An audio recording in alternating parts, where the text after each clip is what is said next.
পুরনো রীতি মেনে আজও 5 রাউন্ড গুলি চালিয়ে হয় পুজোর সূচনা।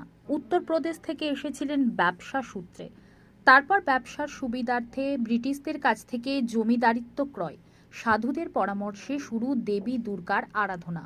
225 বছরের ঐতিহ্যমণ্ডিত প্রাচীন সেই পুজোর সঙ্গে জড়িয়ে রয়েছে এলাকার মানুষের আবেগ। মালদার হবিবপুরের ভারত বাংলাদেশ সীমান্তবর্তী তিলাসন এলাকার সিঙ্গাবাদ জমিদার বাড়ির পুজো।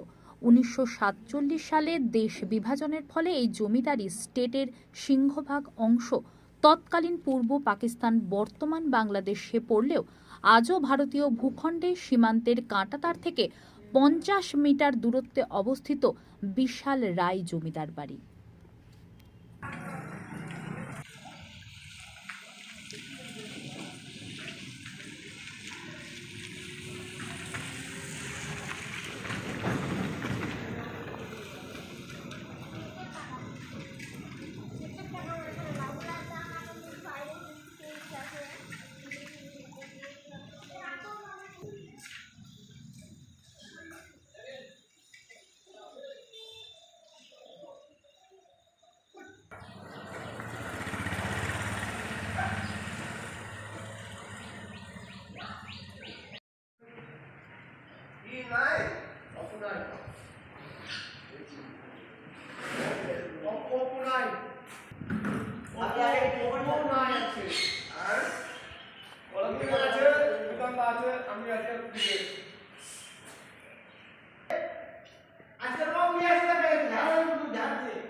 এটা হবে, এটা হবে, এটা হবে, এটা করতে হবে না তোকে, এটা করতে হবে না।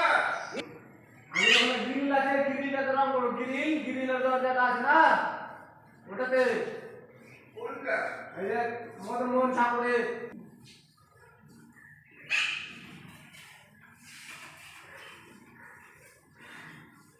বিধান তুমি ওই বারান্দা বারান্দা না, গুলি নকশা আছে, নকশা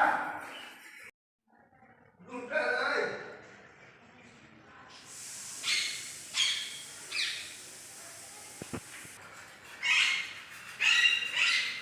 এ আসেনি কাছে, আসেনি। এটা বাংলা আছে, নীল রঙটা কেমন দেবে? কতগুলো নীল রং আছে কেমন দেবে? আমার গাড়ি বাড়লো নদী সব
Lo